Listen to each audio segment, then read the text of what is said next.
সালের ভবিষ্যৎ পৃথিবী সম্পর্কে।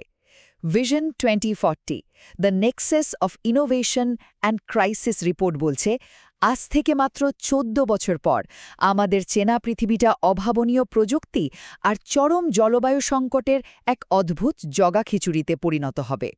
তো প্রথমত, দৈনন্দিন প্রযুক্তির বিপ্লব। ভাবুন তো, ৯১৫ কোটি মানুষের পৃথিবীতে আমেরিকাকে টপকে ভারত হবে দ্বিতীয় বৃহত্তম অর্থনীতি। টেলিভিশন আর তামাক পুরোপুরি বিলুপ্ত হয়ে যাবে, আর আমাদের প্রত্যেকের কাছে গড়ে ১৯টি করে স্মার্ট ডিভাইস থাকবে। রান্নার জন্য থাকবে ফুড রেপ্লিকেটর, যা পুষ্টি মেপে নিখুঁত খাবার প্রিন্ট করে দেবে।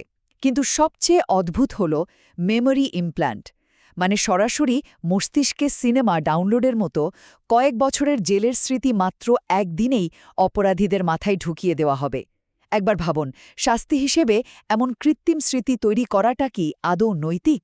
দ্বিতীয়ত, জলবায়ু আর স্বাস্থ্য বিপর্যয়। প্রযুক্তির কল্যাণে আমাদের ভেতরের জীবন উন্নত হলেও বাইরের পৃথিবীটা হবে ঠিক বিলাসবহুল এক ডুবন্ত জাহাজের মতো।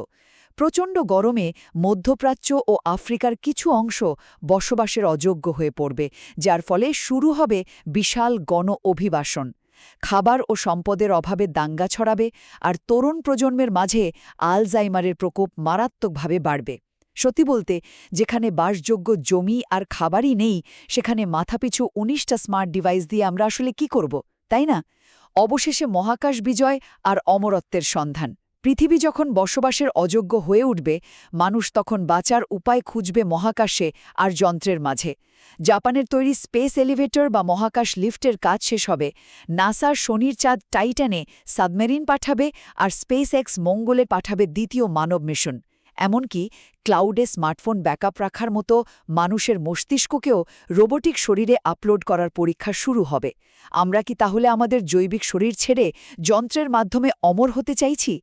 সংক্ষেপে বললে, ২০৪০ সালের পৃথিবী আমাদের জন্য একই সাথে চরম প্রযুক্তির স্বর্গ আর পরিবেশগত বিপর্যয়ের এক ভয়ঙ্কর নরক হিসেবে অপেক্ষা করছে।